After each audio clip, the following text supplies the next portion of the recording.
Hi, everybody. Welcome back to VA3FUC. I'm your host, Ron. And once again, I want to thank you all for tuning in. Hopefully, you guys have been liking the content we've been bringing out. I know this is a little bit of a live entrepreneur pop up episode, but I'd like to know what you guys' thoughts of the other episode were because I got a couple of nice little comments. So I want to thank you guys for that. Just curious, how many of you guys already have your license? If you already have your license, hey, why don't you post it down below? If you don't have a license and you plan on getting one, depending if you're on the US, it doesn't matter whereabouts you are. I just want to know if you guys are planning for it. And if so, maybe I'll bring in some US guests or guests in your country that can come on this channel and talk a little ham radio. I mean, that's what the community is all about, is helping each other out to learn amateur radio if you're into amateur radio. Let's face it, that's what we're here for, and that's what we're aiming for. So to the people that are watching, thank you so much. I do appreciate it.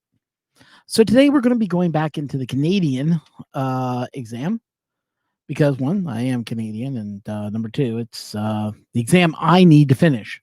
So I need to get this done, and as soon as I get it done, then I move up and I go on to the next one. So figured that should be the best thing to do. Now, if you do find the print a little small, I do apologize. Nothing I can do about the size of the print. So if you need to make your screen big, you have to, I understand, but this is not what I want it to be like, but this is the best way for me to work on it. And I will read out the questions, I'll read out the answers, and we'll go from there. And we're only going to do a couple of them. I'm not going to spend a whole time on this. I might end the broadcast. I might continue it on my own. But if you're there watching and you're enjoying this, let me know. You know, you can hit the thumbs up, hit the subscribe button if you're new here. It's always open to them. Yeah. But here we go. What should you do for safety when operating a UHF and microwave frequency? A, keep the antenna away from your eyes when RF is applied. Never use horizontal polarization on the antenna. Make sure that an RF leakage filter is installed at the antenna feed point. Or D, make sure standing wave ratio is low before you conduct test. Now, if I remember correctly, RF has the best way to travel for your body is through your eyes and hands, if I remember correctly. And I believe that it's probably going to be A, because I know about RF, and RF is bad for the body. So we're going to go with A. Going to hit submit. And A is correct. So you keep in mind that RF is really bad for the body, and the easiest way it can get into your body is through your eyes, believe it or not. Eyes are the fastest way to get RF into your body, and that can be bad.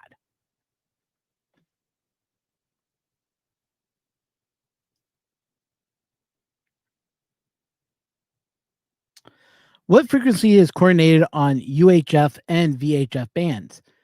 A, band plan designated model and frequency segments within the band.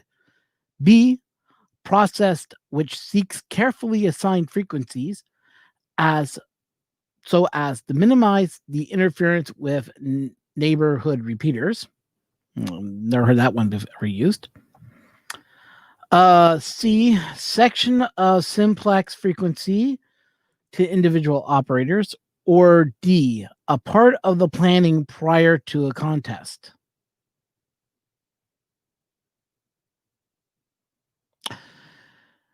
I think here they're talking about band plans and how the plans are marked out. So in amateur radio, we have certain bands that we can only broadcast in. If I remember correctly, it's 145 to 146 on UHF. Sorry, VHF. And UHF is 440 to 440. No, 440 to 445. I think that's what's in that range. I think they're talking like the band plan is. So certain places of the bands, you should be running certain things. I know at 444 to 440, I want to say 444, 500 is a segment for digital. And I think they're talking about the band plans. So we're going to go with band plan and say A.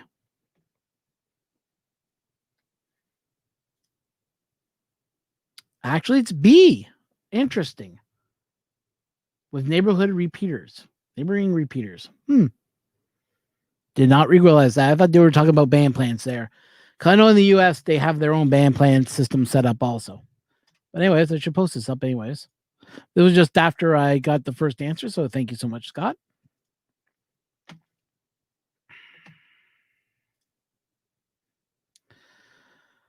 If a separate ground system is not possible for your amateur station, an alternative indoor grounding point could be A, a plastic cold water pipe, a metallic natural gas pipe, a metallic cold water pipe, or D, a window screen. Okay, well, window screens nowadays aren't made out of metal, and there is no grounding when it comes to a screen, so I'm going to say D is out. A is also out. It's plastic. Plastic is an insulator, not a conductor. You want something that's going to conduct the energy away. Attaching it to a natural gas pipe, well, we're just asking for an explosion there. So the only one that actually makes sense is C, a metallic cold water pipe, because think about it. Electricity hits your antenna, travels down your antenna into your radio, and then goes past the radio. So your radio doesn't get shorted out, hits that gas, boom. So definitely not D. Yeah, kaboom. Exactly. So we're going to go D, metal cold water pipe. Submit. C is correct. What can be done to keep a CW transmitter from chirping? Add a low pass filter. Keep the power supply voltage very steady and under a transmission load. Add a key click filter. Keep the power supply current steady and under transmission load. Now, I've had this before. And I know that a low pass filter just blocks out low signals, depending on what you have this low pass filter for. And that's for the antenna. So that has nothing to do with the key. Keeping power supply voltage steady and under transmission load. I thought that. But apparently I was wrong last time I said that. And if I remember correctly, it's actually C, add a key click filter. That basically filters out any of the chirping you may get with the key sparking and making a sound. So we're going to go with the key, add a low key filter. No, B.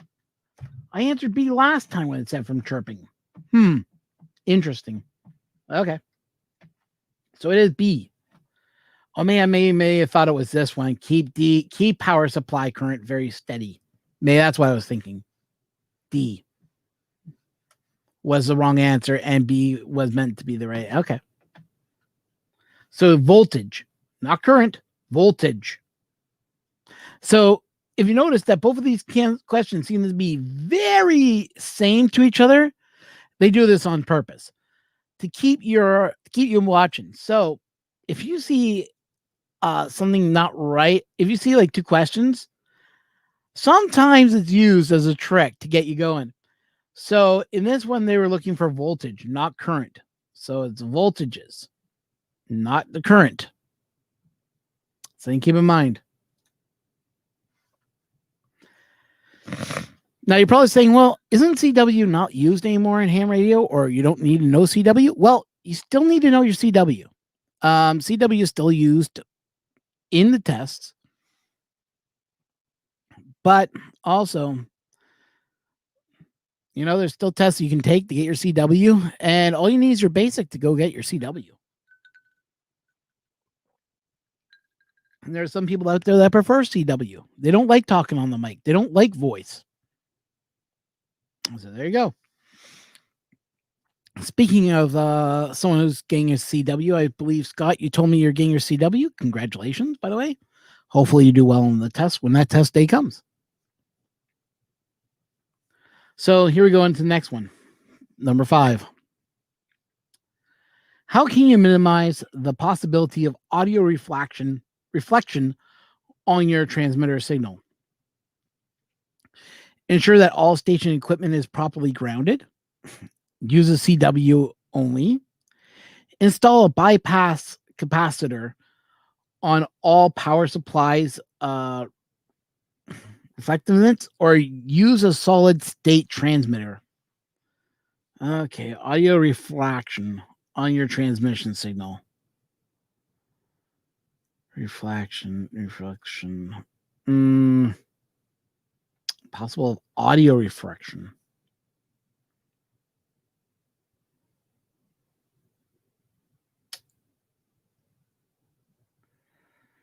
Okay, we know it's not CW.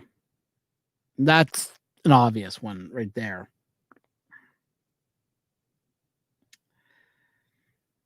Use a solid state transmitter. I'm not sure if that has anything to do with it. I'm not 100% positive on this one. Ensure all station equipment is properly grounded. I would think that would be it. Install bypass capacitor on all power supply reflectors. I'm leaning toward ensure your station is properly grounded, honestly. Let's go with A. I honestly don't know the answer for this one. I am totally stumped as you guys are that may be watching this. A is correct. So it is. So we want to make sure everything is grounded properly. Let's look at the Q signals. Now, Q I really do bad on. Send slower. Okay.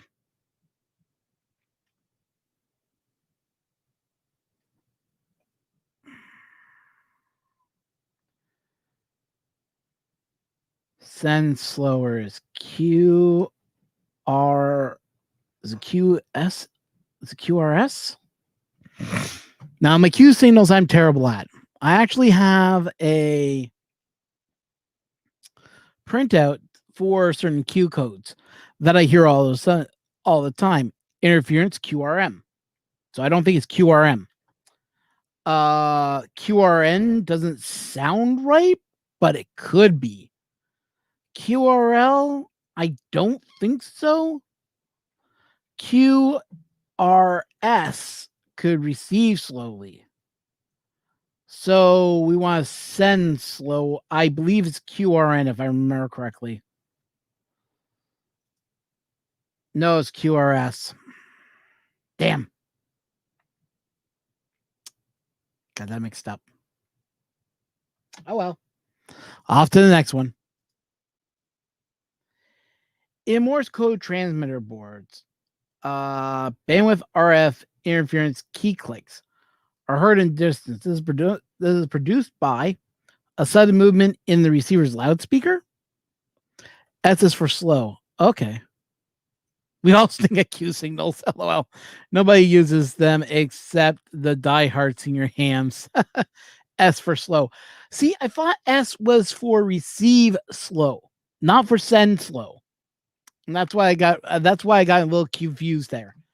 I thought it was RN because I know there's one out there that makes no sense and it's QRN. I believe it's QRN. And it's just like, what? It doesn't use any of the initials or anything. I wish Q codes were a little bit more straightforward. Best way I can use it. Okay. So Morse code transmission, broad bandwidth and RF interference. Key click can be heard in distance produced by sudden movement in a receiver loudspeaker, shift in frequency when keying the transmitter, sparking at the key contacts, or poor shape of the waveform.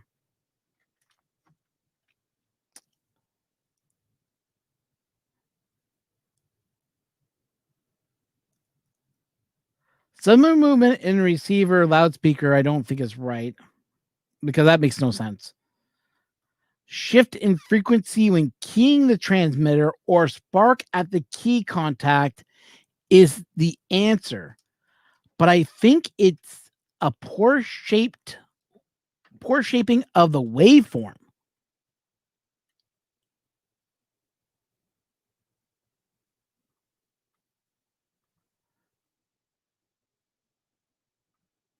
Because the reason I say that is because last time I had this question, and I know that sparking, if the key starts sparking, it will make clicks in your transmission. But I don't think it's the click that makes that question correct or not, because I remember reading somewhere that it has something to do with the waveform. Oh, I'm a little confused now.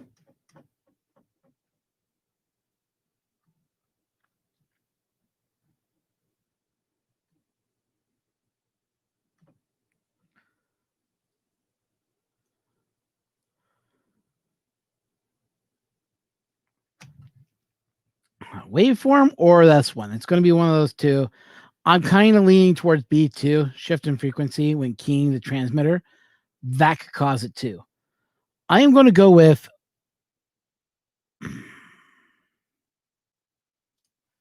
B.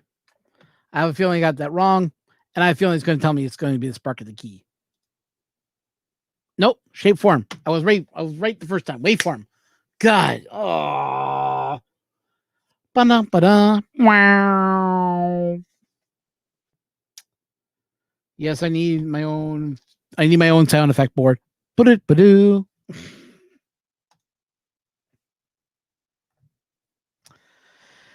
Which of the following statements is not correct? Now, this is always go with your first answer unless you're.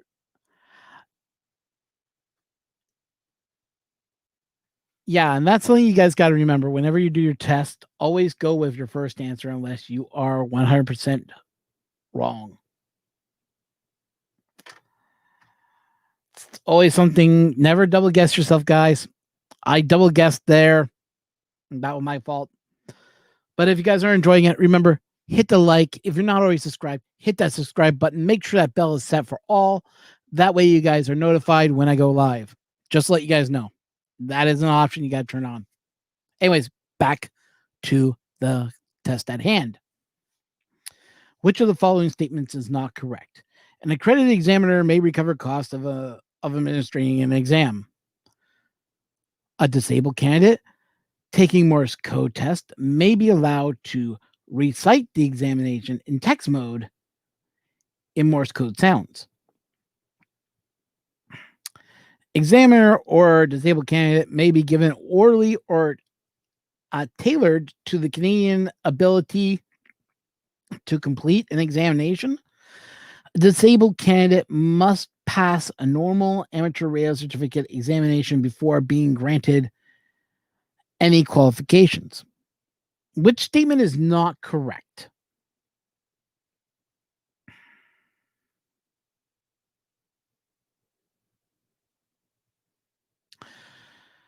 Now, I got to remember correctly.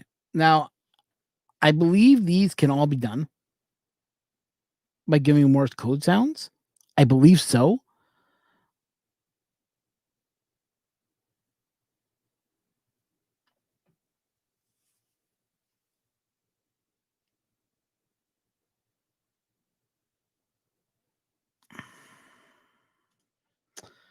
Don't remember about them can receive costs. I'm somewhat leaning towards that one.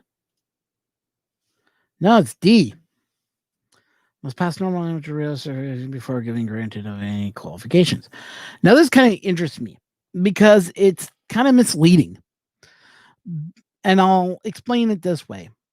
As an amateur radio operator, we're supposed to do this out of the kindness of our hearts, like to pass out information, that type of stuff. And just hear me out in this example, and I'm going to get corrected anyways on this anyways. So number one is that we do this, we pass information, especially when we're doing telegrams or anything else. We're not allowed to save any funds for any work that we may do on behalf of a person or to the public. So an accredited examiner may recover costs of administration of an examination. Kind of sounds like the same thing. Amateur radio operator is not allowed to, make anything from what they do in their hobby. So when that follow under A also. Just saying. It does make me question it a little bit.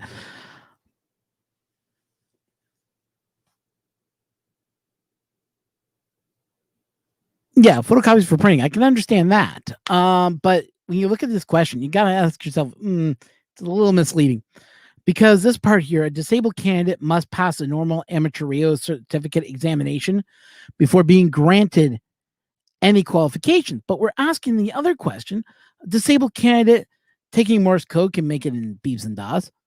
And the examination for disabled candidates may be given orally or tailored to the candidate's ability to complete an examination. So isn't it a disabled candidate must pass the normal amateur rate? Oh, what's wrong? Yeah, that's right.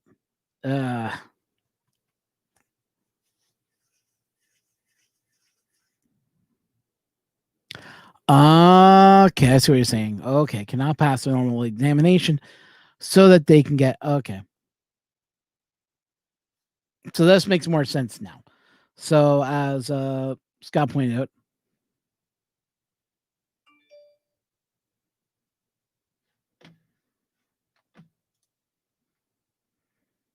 so that makes more sense now. So we're going to go on to the next one here.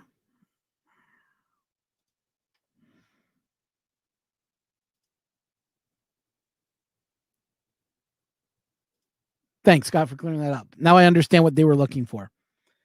Because this one, and there's another one that says the same question, and it's actually has something to do with they can't accept money. It was weird.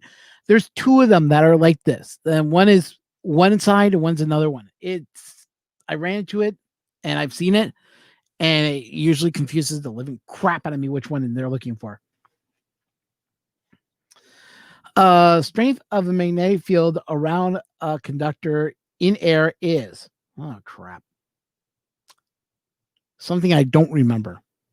The strength of a magnetic field around a conductor in air is an invert polarity of the diameter of the conductor, direct proportional of the current in the conductor, reverse polarization to the voltage on the conductor, or the direct proportion to the diameter of the conductor. Okay, let's do some thinking here.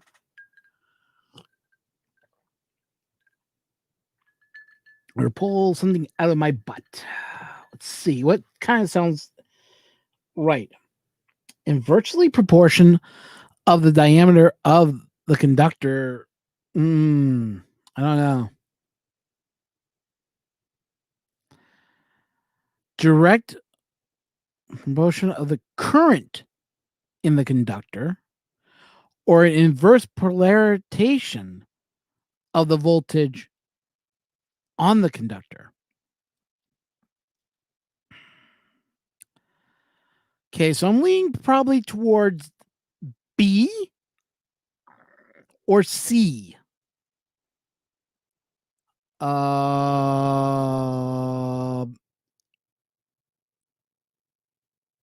I'm going to have to go with C.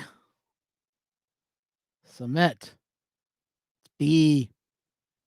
So they were looking for current of the conductor, not voltage of the conductor. Tell you the truth, I never, ever have ran into that question, ever, in all the exams I've done. I've never had that question. And that's a new one.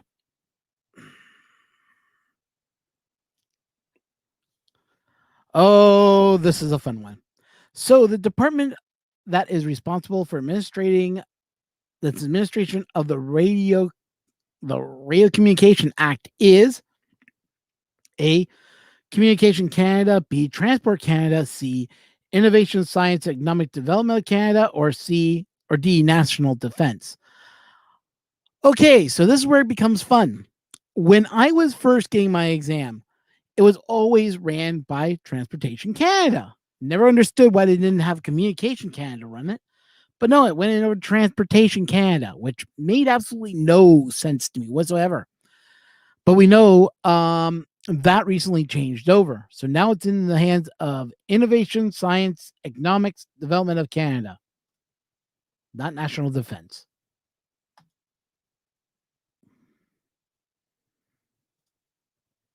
It was National Defense, trust me. We'd have guards doing this stuff.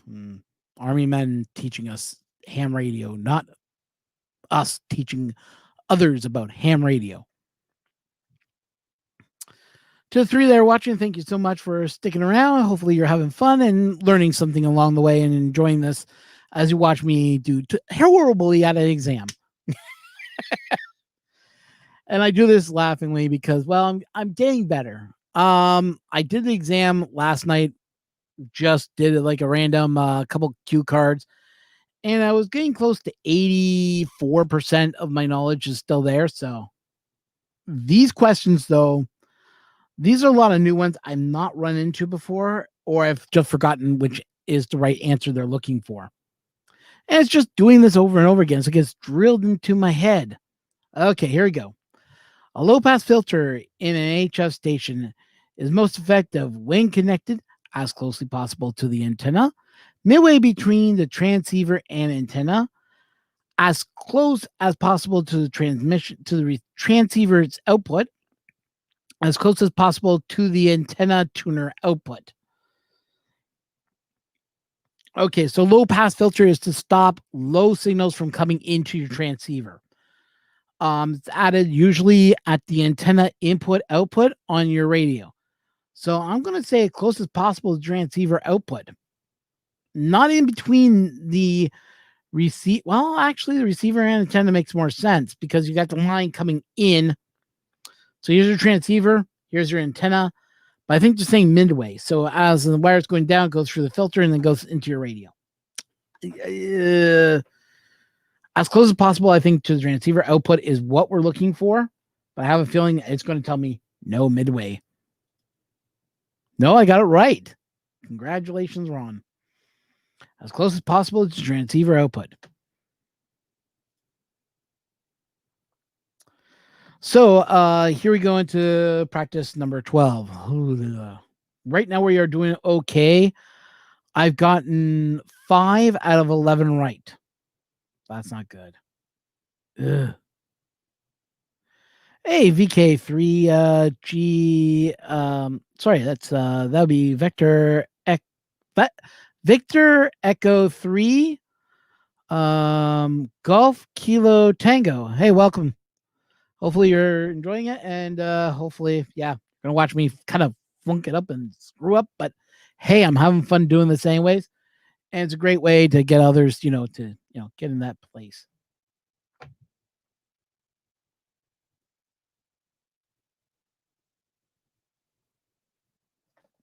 Yeah, exactly. It's used to remove the transceiver harmonics from being transmitted. Exactly. And that's something that I've also learned is that if you want to play with 6 meters, though, I've heard this already from a couple of hams I was listening to that have low pass filters. They said they had to take off their low pass filters to get 6 meters working. So, yeah, something to think about.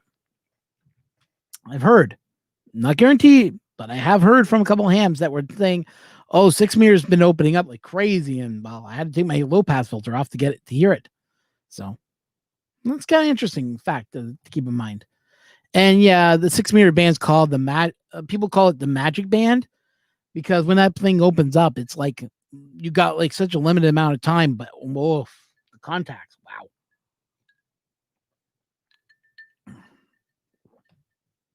Now I got to remember this one. If an antenna is made longer, what happens to the resonant frequency?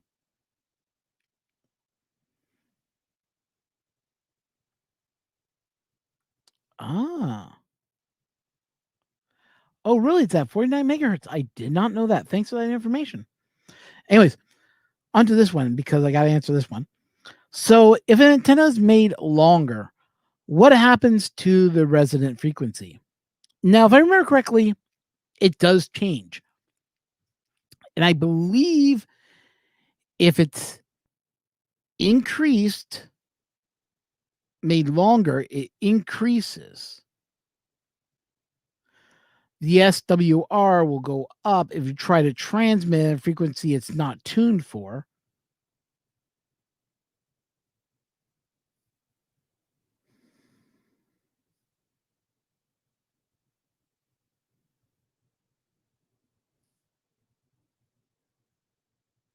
Made shorter, it would decrease. I think it's increase if I remember correctly. Now I could have this one wrong, but we'll see what happens. No, it's decreases. Okay. Was not 100. I was trying to remember, does longer increase it or does longer decrease? Because I remember if you make it shorter, it will increase the signal strength. It'll increase the problem. Where if you make it shorter, it'll decrease. Okay. Make it longer, decreases. Yeah, so it's reversal of what it does. Got it. Okay. Hopefully that made sense to you guys. I do apologize. Yeah, longer antenna is for longer bands. Yeah, for lower bands. Yeah, I'll have one of those days. What can I say? I learned a lot last night, which I'll get into a little bit. I'll take a break halfway through this, or if I hit over 20 wrong, then I'll stop it and we'll look at it because I'm doing pretty bad right now. Anyways, single sideband and CW receiver. The blank is in between the filter and the product detector. Oh, how I hate these ones. And single sideband and CW receiver. Crap. This is something I could never remember. The reason I can't remember these things is because I suck at remembering these. I can see it. I just can't remember what the words are in it. I see this. I can see these 4 blocks on top, an arrow pointing up and down. There's a box here, and then there's the last box. I believe is antenna, and from there on, I can't remember where what goes where. Oh, this is gonna be fun. Between the filter and product detector. Okay. Is it A, audio frequency amplifier, B, radio frequency amplifier, C, beat frequency oscillator, or D, intermediate frequency amplifier?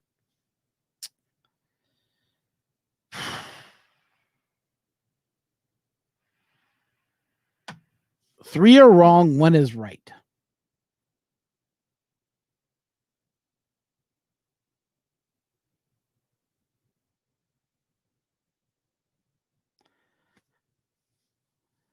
Yeah, I was leaning towards C myself, actually. Let's go with C.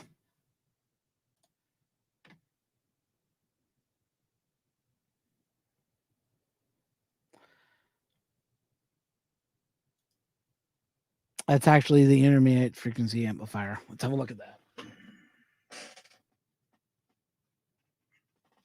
Because now I'm a little curious. Okay, let's go to Ham Basic book. Solo layout.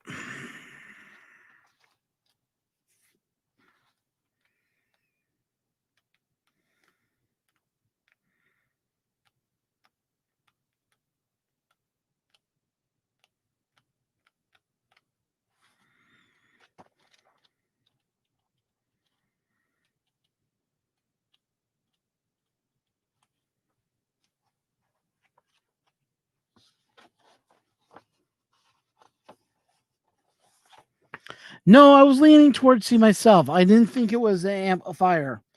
I just think they put down 3 amplifiers to give me a little bit of ease to figure that out. But no, they went the hard one. What are we looking for? We're looking for CW receiver. Yeah, I'm trying to pull it up right now on paper.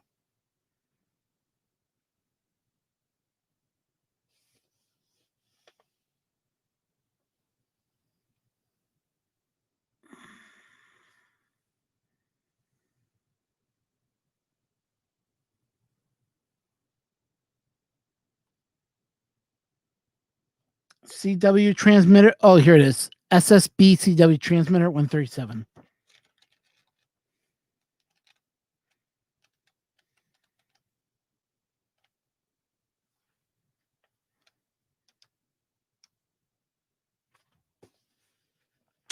So there's the diagram right there. Hopefully you guys can see it. I can't see it on the screen. Yeah, it's washed out. Okay. Maybe we can try this. I know, confusing. I agree. I'm sorry, guys. So there it is right there. So we were looking for the intermittent frequency. Intermittent. There it is. It's right there. There's a filter and there's a product detector. In the middle is this one. But it says if AMP. What do they mean by if AMP? Oh, I'm definitely going to have to go through these again.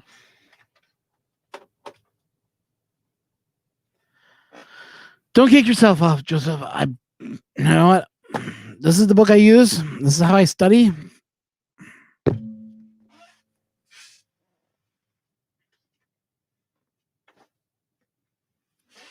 And learning disabilities do not help when you're trying to learn this stuff. Trust me. I went through high school just skimming by the skin of my teeth. Exams I used to do okay on. I used to get about 45 to 65. But 45 once I got. 45 got once, but it didn't fail me because all my other exams were high enough that I got it. My other tests I did were high enough that I skimmed by the teeth. But yeah, that was my only one I've ever failed. I got close to failing. I got 52 in the class. It was a tough one too. Okay. Where in the ionosphere does the aurora activity occur? In the equator band, at E region height, at D region height, or at F region height? Okay, so there's D, and there's the F band, and I believe it's at F is where we see the aurora. Is that F region, if I remember correctly. It's E. Oh, okay.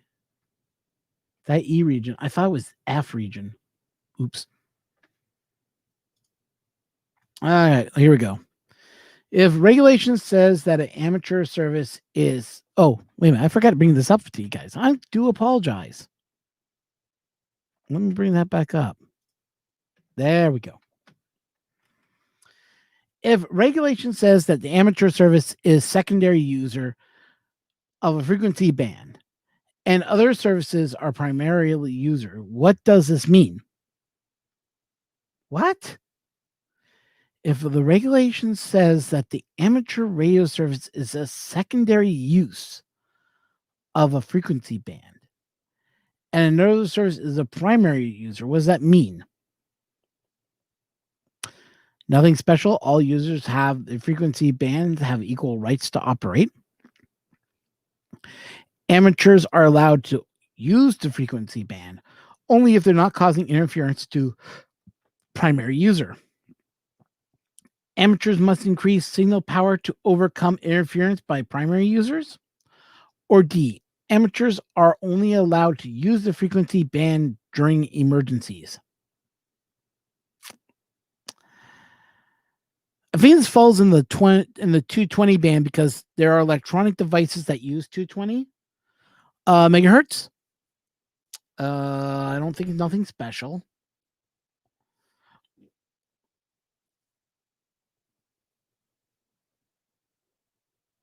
I believe it's we must not cause interference. I know that interference is a big quote in the manual, so I'm going to say B. Only if they don't cause interference to primary users. Yeah. That's mostly in the 220 band. It does happen in other bands too. If you guys are familiar with 14, which is 20 meters, there is a hand that goes on there. I forget his name. He is VK. I think he's a VE7 call sign. And he jumps on 20 meters all the time just to antagonize US people. He swears at them, calls them names, everything else. And he is just annoying. I've heard people try to drown him out using their keys. I've heard people go on there and just try to drown him out because he is annoying. I'll agree. He is one of those hams that I kind of call the old ham that doesn't really give two craps and doesn't care because he knows he's not going to get in trouble anymore. And I really do think the CRTC needs to start cracking down on these guys again, start issuing problems, I don't know. I just want to see these guys gone. I really do. I don't want negativity on the bands, if you get my drift. But I know that it happens on 80 meters and I know it happens on 40 meters, but why can't we just all play along nicely, right?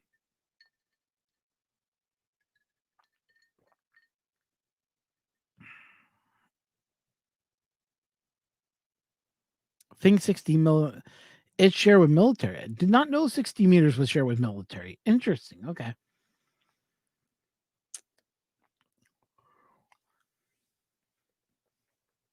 Sorry, I got something stuck there. Ugh. If two equal value capacitors are connected in parallel, what is their capacitance? The same value on each capacitor, the value of one capacitor times the value of another, half the value of each capacitor, or twice the value of each capacitor. Parallel.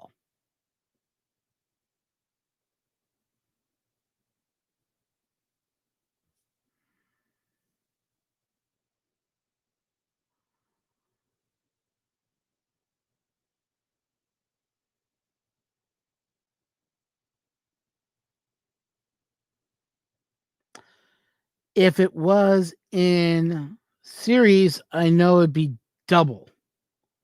So probably the value of one capacitor times the value of the other. I think it's, if I remember, it's half the capacity. No, it's twice the capacity. Eh? Twice the value. The capacitor. I get confused on that one. I really do. Oh, that's congratulations.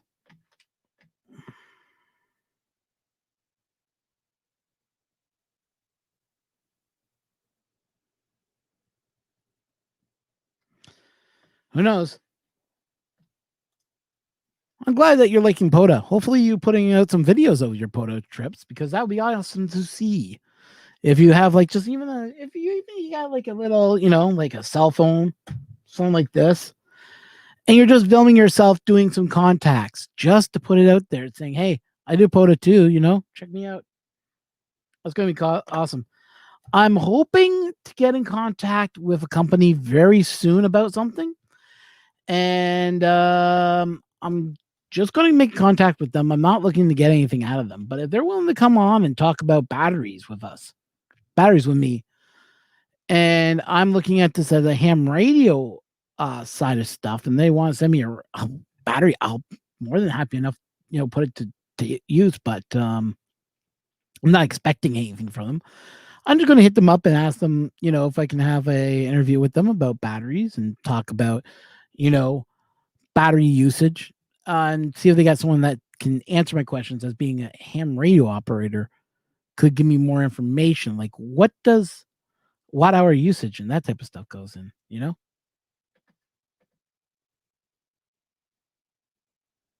Nice. He's just letting me know about his battery. Yeah, there's a company out in Canada that makes them, believe it or not. It's called Lycan, I think it's the name of it. I'm going to be checking them out, and I'll send them an email and see what they say. Anyways, getting back into radio again. Okay, in an A.25 packet radio operation, what equipment comes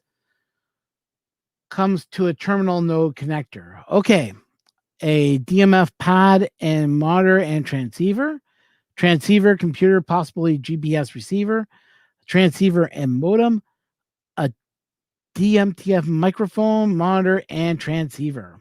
Okay, so this packet radio.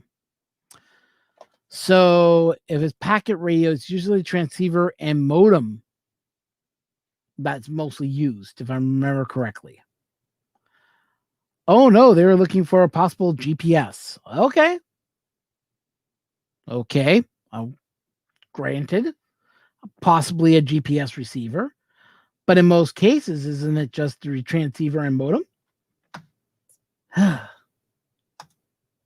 Okay, so they wanted me to add a GPS now to it. That's new. This is an easy one. So whenever you move or anything like that, you got to notify the Canadian government. But here it is. When must you notify your mailing address change?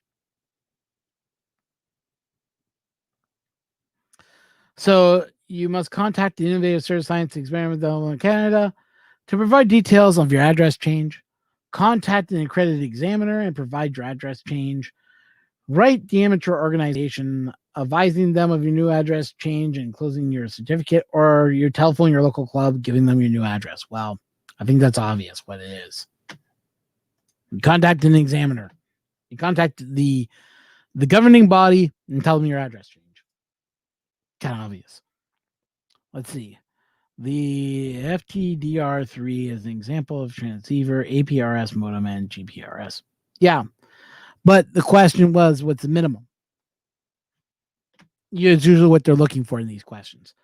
I didn't think they had GPS listed on their answer sheet, but I guess now they're asking for GPS too. So I'll have to check that out and just make sure if I see it again, gotta add GPS to that. Zener Diode. Oh, my fun. These guys, these are fun. Zener diodes are used as an RF detectant, RF deflector, current regulator, or voltage regulator. Oh, I know the answer for this one.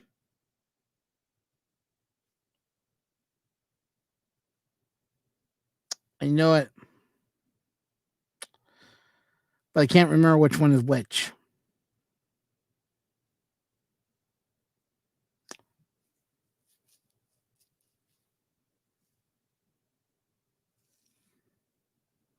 I think it's current, if I remember correctly. But if I'm wrong, oh well, I'm wrong.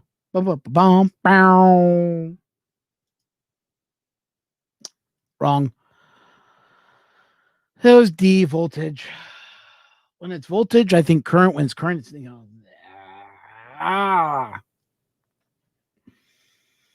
Why can't you give me a signal diode so I can look at it? Next. Which of the following is not correct? The minister may suspend an amateur radio operation certificate, A, where the license holder has failed to comply with a request to pay fees or interest due, where a certificate was obtained through misrepresentation, where the holder has contravened the Radio Communication Act, its regulation, term and conditions of the certificate, with no notice or opportunity to make a representation therefore. So which is not correct? They can't just take away your license without letting you know. That's basically right there. D.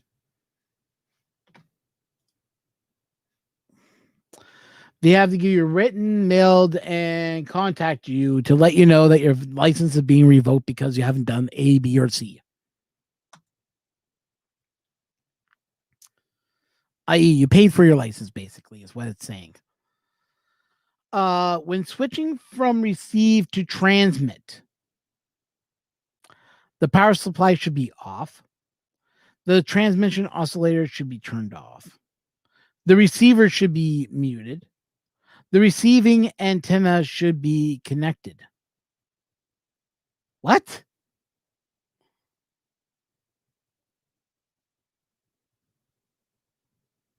Huh? When switching from receiver to transmit, the power supply should be off. No.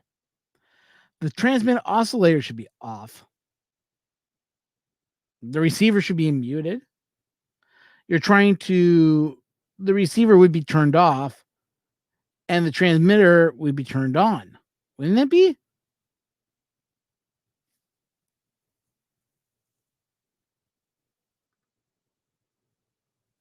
Transmit oscillator would be on. So that would be not correct. The receive antenna should be connected. Oh, that makes sense. Doesn't make sense either.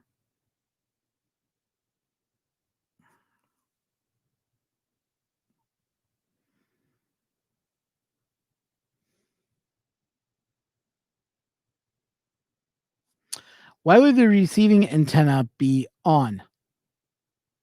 That doesn't make any sense to me right there.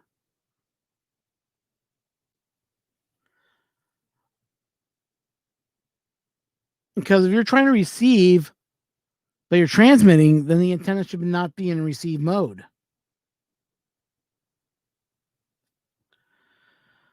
But if your antenna receives and you got a separate antenna for transmit, then I can understand that too. Then you're running I don't know.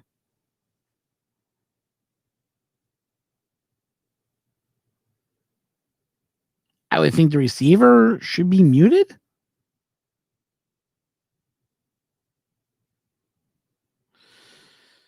Okay, let's say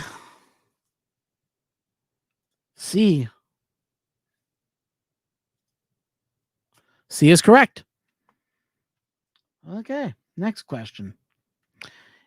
Length of transmission line changes. What happens to signal loss? As length of a transmission line is changed, what happens to signal loss?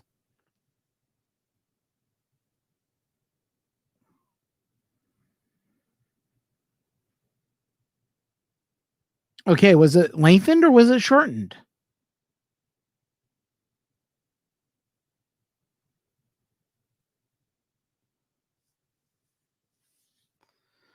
All right, well, here's the questions.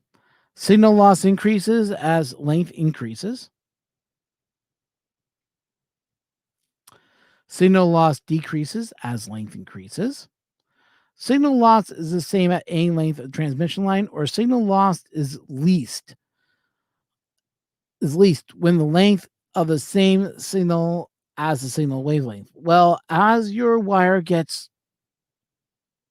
signal loss will increase as your length increases because you're moving farther away from the receiver. So I'm from the antenna. So I'm going to say signal loss increase. Sometimes these questions just don't make sense. I mean, honestly, when you look at these questions and you just go, well, some of them are common sense. Some of them are more like, huh? Where did that question come out of? You know? Okay, a lithium ion battery should never be A, short-circuited, left disconnected, left overnight at room temperature, or D, recharged. Well, we know that the answer is short-circuited. Or unless you like kabooms.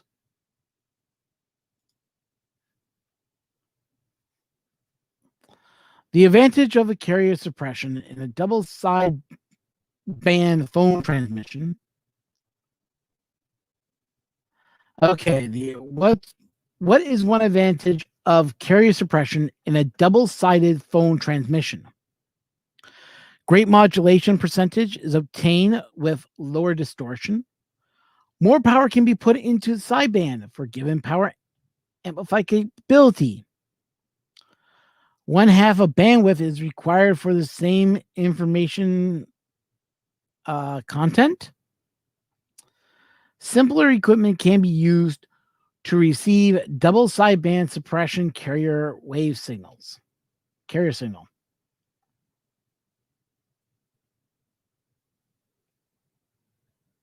Yeah, some have weird wording. Yeah, exactly. One advantage. Okay, so they're asking me for advantages of this antenna here. So I'm gonna have to one day get a better microphone stand and a better microphone or something. But anyways, Here we go. Okay. So greater modulation percentage obtained with lower distortion. Maybe more power can be put into sideband, giving power amplification capacity. You could, because you're really only putting power towards a certain amount. Only half the bandwidth is required for the same information content. That makes more sense. I'm going to go with C. C just sounds right. And I was looking at that. I'm thinking C to begin with. It's actually B. More power can be put into the sidebands, giving more power capacity. That's what they were looking for. If I also remember, I believe the bandwidth is about, is it half or is it a third? Maybe it's a third. But yeah, it just shows you how much I don't remember this exam. Ugh, doing terrible tonight. I was actually not even thinking of doing this tonight, believe it or not. Okay. Which of these statements about installation or modification of antenna structure is not correct? Oh, great. It has been one of those questions. Okay.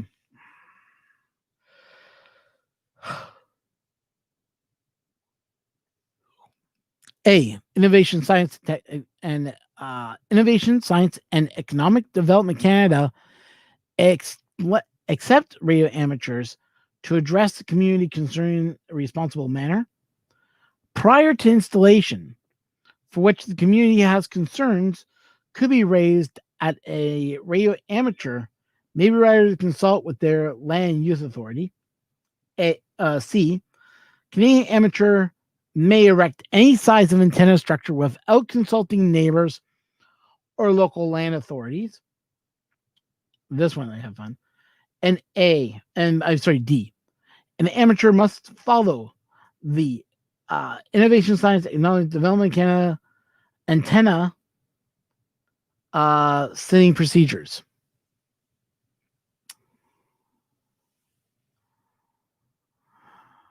Which of these statements about installation or modifying antenna structure is not correct?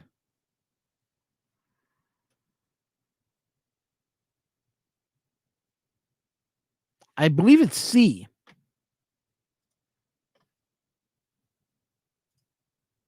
Yeah, C is correct.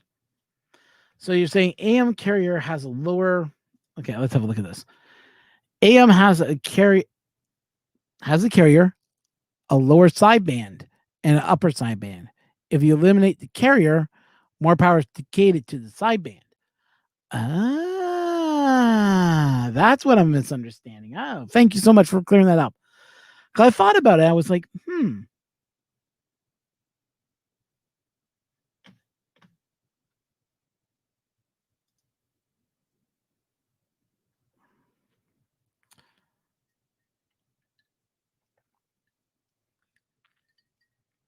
Now I am licensed. I passed my exam with 74. I failed by 3 questions. Sorry. I failed by 4, so I failed by 6 questions for getting my HF.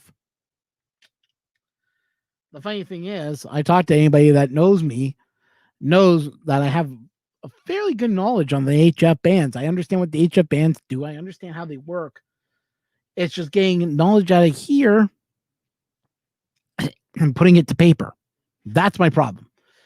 And even my examiner, even when I wrote the test, I talked to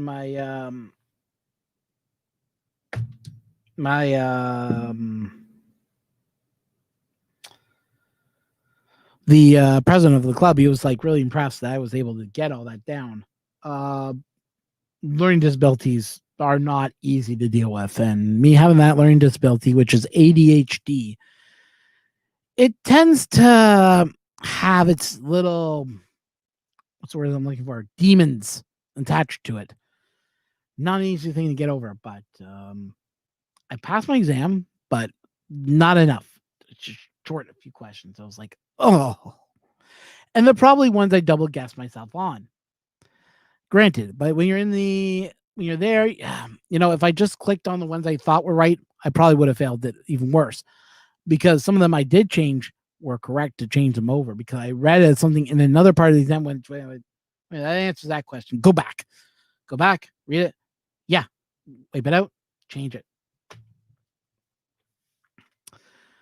A communication receiver has 4 filters installed on it.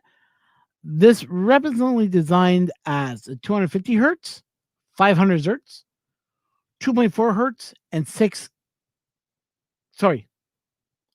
kilohertz and 6 kilohertz. If you were listening to single sideband, which filter would you utilize? Would you use the 500 hertz, the 250 hertz, the 2.4 kilohertz, or the 6 kilohertz?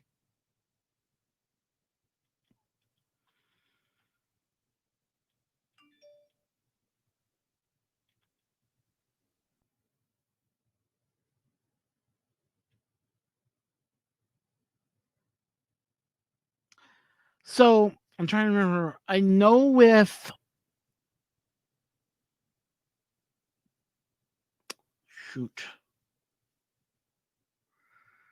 I don't think we're using kilohertz here. I don't think that's the right ones we want to be using here. I think the kilohertz are more used in HF. Like, that doesn't involve the single side. Well, single sideband is about being more compressed.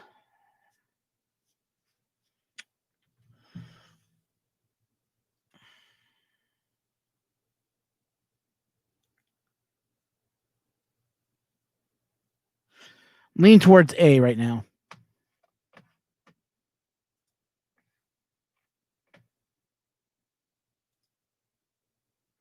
2.4 gigahertz. Okay.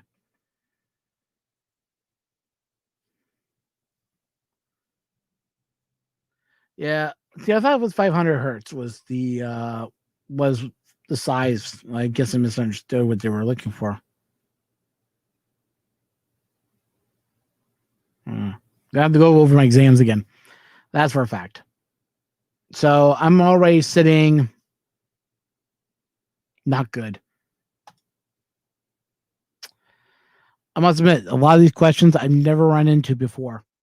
And I do mean that. Like, most of my tests, it's been pretty simple. In a modem, what's connected to what's connected to this and this. I get that right away. There's certain ones that I know off by heart. This, I'm just a little off. But then again, in my club, I got a couple of members that are helping me out. One of them is actually is licensed for testing, and he's going to be I'm going to be going over him a couple of these questions and just see what I can find out. What am I missing here? What's the best way to remember these things? Talking to not talking to just the VE. I'll be talking to my the president. We have a secretary that just recently got into the amateur radio, and she did really well. So, and she has the same problems I have, dealing with ADHD and staying on topic, stay on track, keeping your mind focused, keeping your mind sharp. And I just need to go over the electronic side of this and really dig into it again. And I think that's where my weaknesses are. I know my weaknesses in antenna theory, yet whenever I've done the antenna theory tests, I do really well. So I don't know where I'm having the issue trying to remember these. Here we go. A delta loop antenna consists of 2 or more triangular structures mounted on the boom. The overall length of the driven diameter is approximately 1/2 wave of a wavelength, 1 wavelength, 2 wavelength, 1/4 of a wavelength.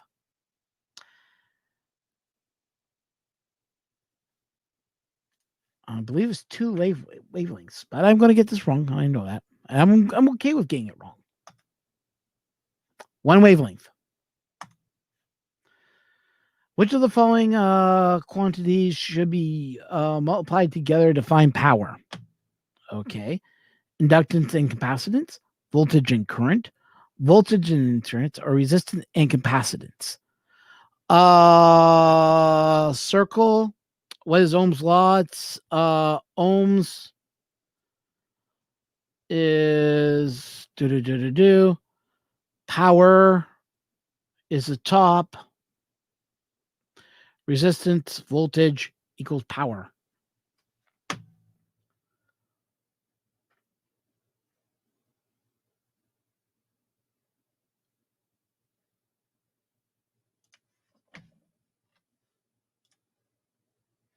Yeah, voltage and current. In a regulated power supply, the output of the reflector is connected to the regulator, output, transformer, or filter. In a regulated power supply, the output of the reflector is connected to the regulator, or is it reflected to the transformer? I don't believe it's a filter.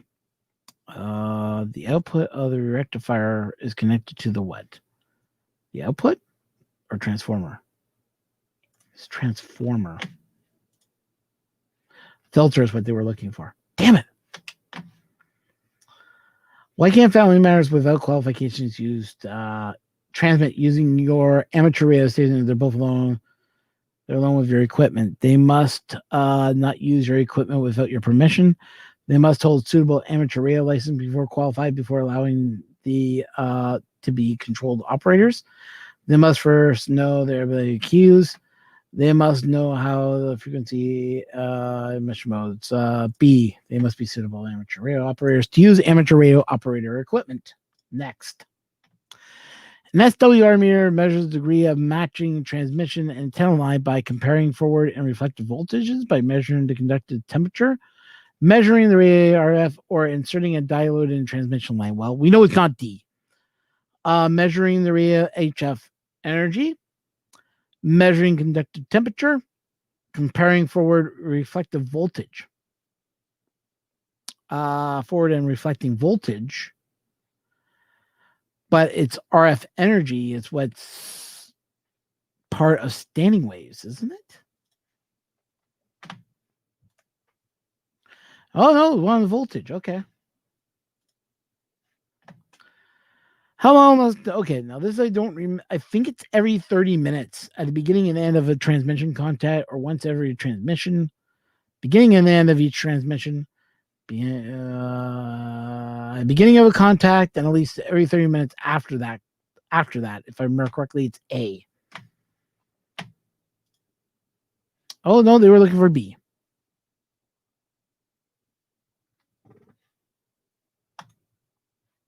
Yeah, happens.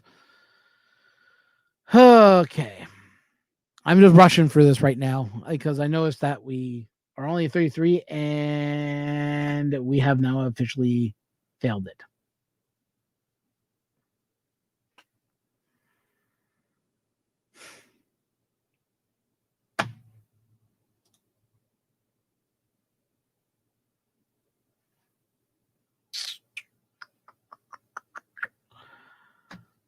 Uh, 13 questions. I got one correct there. Got one correct there. Yeah, I know my 5 and 6. I got to concentrate on. Station practice. I was okay on. That was okay on. Didn't get any operating procedures questions. But if you noticed, a lot of them were more focused on these areas right here. Basic theory, antenna feed, and interference suppression. I got 5 of those right, so that was okay. Right here was a big point. And they really focused on that one, too. Ugh. Yeah. But anyways. Look at this. Wasn't going to be good anyways. So we'll just take that off right there. So, what have I learned? Got to practice a little bit more and study in those areas. Mostly feed line, and basically got to look into that and probably look at my station assembly or just try another test. Just try again and again and again.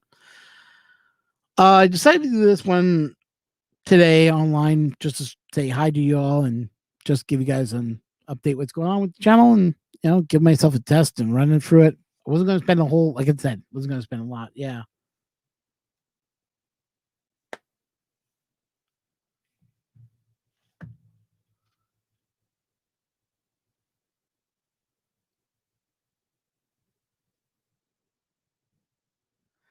Exactly. But you know what? I'm not upset about that. I know I was going to fail it anyways because I haven't been studying that much, and that's my own fault. But I am restudying again to get the HF done. It's one of my goals this year. Is get my HF license, get on HF, and start playing. So I also want to talk about something else I did. I actually tried to make contact with the ISS 2 nights ago. I learned a lot from that contact. Number one, I could not hear it. Number two, I was trying to do that with a whip antenna just to see if I could. 6 o'clock in the morning, walked outside, found a nice high point, could see the horizon clear as a bell, could not hear a damn thing over the HF, over the static. Static was way too much. So the antenna I was using was probably the wrong antenna to use. Number two, I do have this pole here, and I do have some 3D printed parts, which will be attached to this pole, making this my new antenna pole. The one I am building is the tape measure antenna.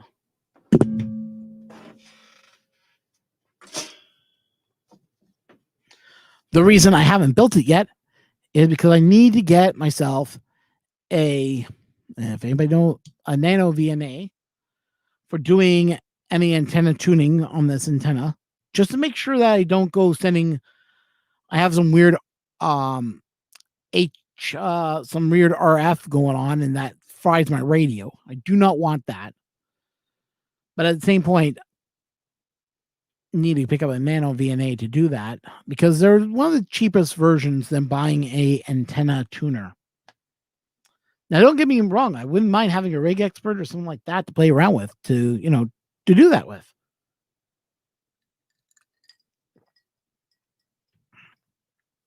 Yeah, the nano VNA is fantastic. Thank you for letting me know. I know. I've been watching the Smoking Apes reviews about those, and I'm very tempted just to go get one. Say, screw it, I'm buying it, print the case for it. Actually, give me a moment here. I'm just going to grab the printed parts.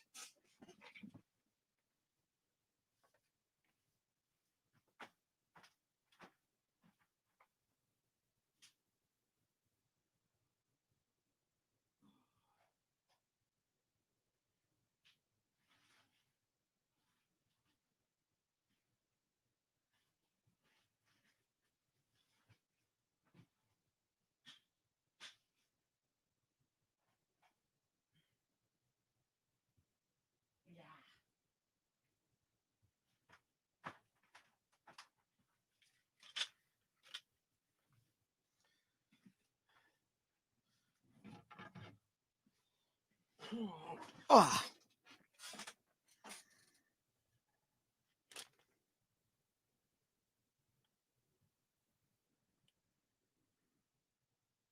His videos are good. Okay. I'm really like going, what? Why would you be part of freaking talking with the others? Like one of my friends, which if you follow YouTube, you know him. I talk to him constantly. Is Via's what's his name? Shoot, I can't remember the guy's name now.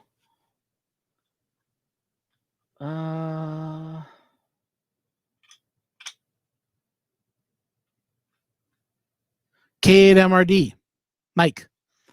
So he kind of said, yeah, watch the Flying Ape stuff. He has a nano VNA and he has some good videos on it. So I was like, okay, I'll take your advice. So these are the 3D printed parts.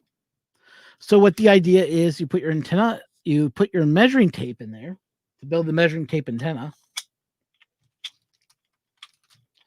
So you take your antenna, you cut it to the right length you need.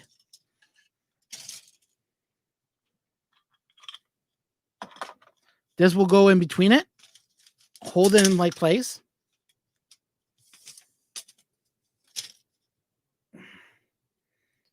And then you grab your piece that matches the area that you're trying to hold.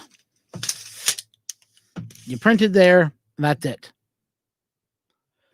Bolt the screws in. Once you do that, then you go to your antenna analyzer and measure like how short you need to cut it if you need to do any changes to it. Solder, and boom, you're done. The thing is, though, these ones here, the reason I printed these, I got a 3D printer, so it's taking no time at all to print. And the reason I wanted to print these, rather than go and buy pipe and put them back together, pipe like this, $25 for just a long pipe. This is used for cabling. So when I was looking around for a pipe, I decided I'll go with something with a lot of sturdiness to it. Exactly, it's way nice, way better than PCB couplers and dryer clamps. Exactly, that's the reason I am going this way. Now I could have done the clamps and the whole 9 yards and used window line, which is just a and done it on a 2 meter that way. But I figured I would do the tape measure and give it a try because I'm kind of interested. And I got a few things I'm going to be doing differently than most would think about. So when you're cutting that, you're causing the half sharp ends on the antenna itself. So what I'm planning on doing is I'm planning on printing a couple of nice little rubber tips to put over the antenna so you don't poke someone's eye out or hurt someone with it. That's my next stage to do it. And easily is when you put the antenna on and you have it clamped, then you can adjust it because there's a hole right here that can allow you to go up or down. And then when you find the right point, you just hold it, drill through it, put an M3 in there, boom, you're done. I'll hold them in there nice and tight. This one has 2 holes in it. So you can drill 2 holes and then do it that way too. It doesn't matter. It's up to you. It's up to the personal preference. But I'm looking forward to getting this antenna built once I feel comfortable enough. It's also that actor, like, do I feel comfortable enough? Because someone said I could use, now I don't know if this is true. I'm going to try it with that first. I don't mind. I got parts here. Here it is.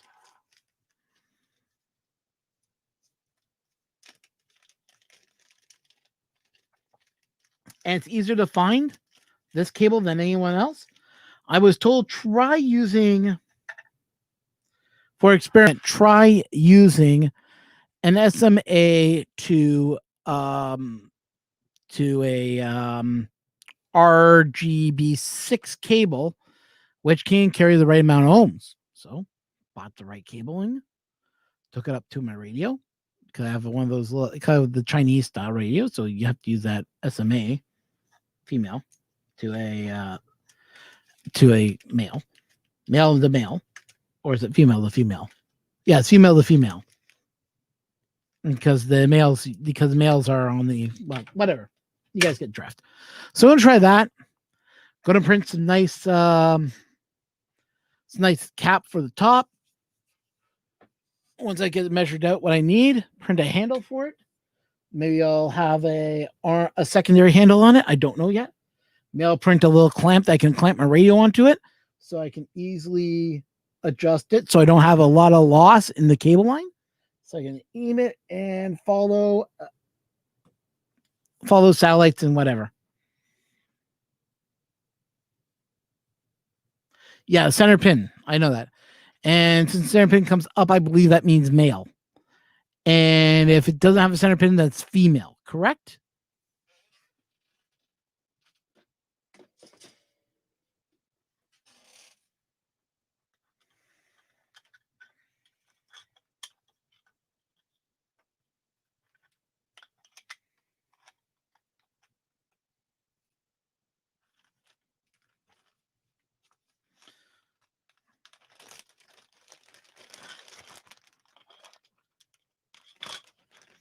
But like I said, it's something I'm working on.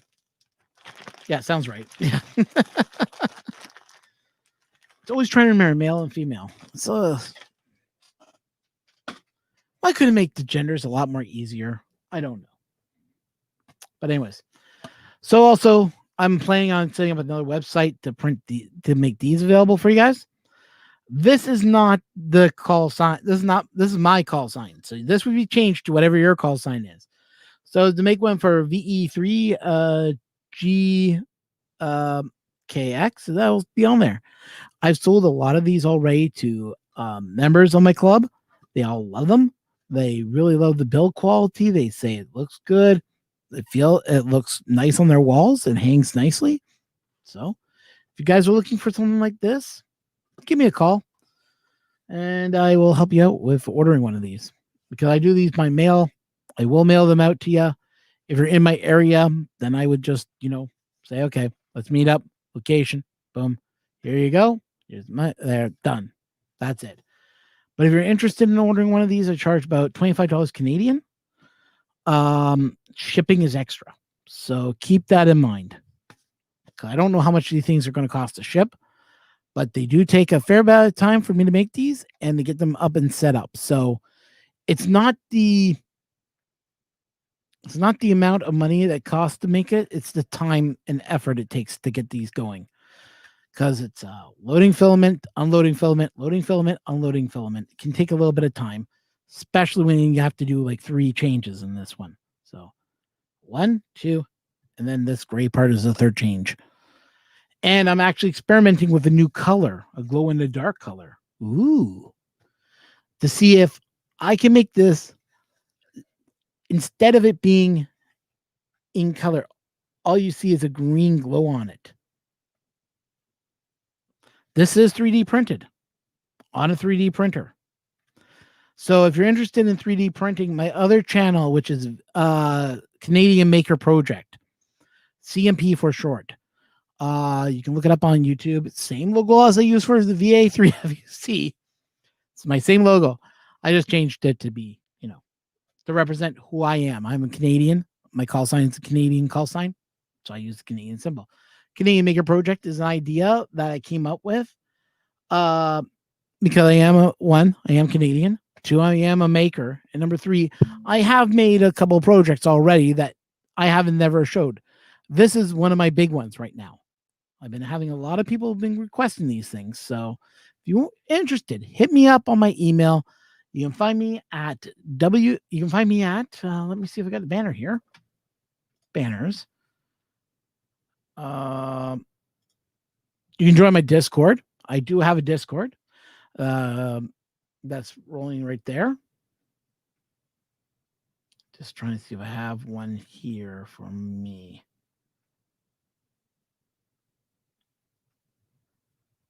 Don't have one here listed. But my email address, it can be found easily by going to go back to, there we go. You can find easily more of my stuff at you can go to my email address. In this video, you click on About. At the end of you click on my name, then you click to the About page, and there you'll be able to find my email address. And it's right there. So fire me an email if you're interested. The CMP family is, because I do this mostly on the Canadian Maker Project, is used for this. I use StreamYard for that one the most. The only reason I'm using StreamYard is StreamYard's simple enough that I can stream 2 screens at the same time and make it easier for you guys. But anyways, guys, I'm going to call it a night for tonight. Like I said, this was just to throw it up there, test my skills. Just means the guy goes sit down and do some more research and more reading and get to that point. But if you're interested in what other stuff I do, that's my other channel. You're not required to subscribe to it.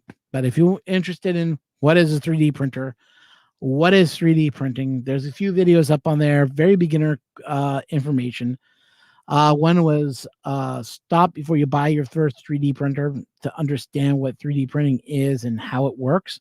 I did a video on that. I also did a video on some other stuff on the 3D printing, but like I said, it's there for you guys. Anyways, I'm going to let you all go. So 73, thank you for watching. And hopefully I'll be able to put up another videos for you guys soon. Anyways, talk to you later, everyone. Bye now.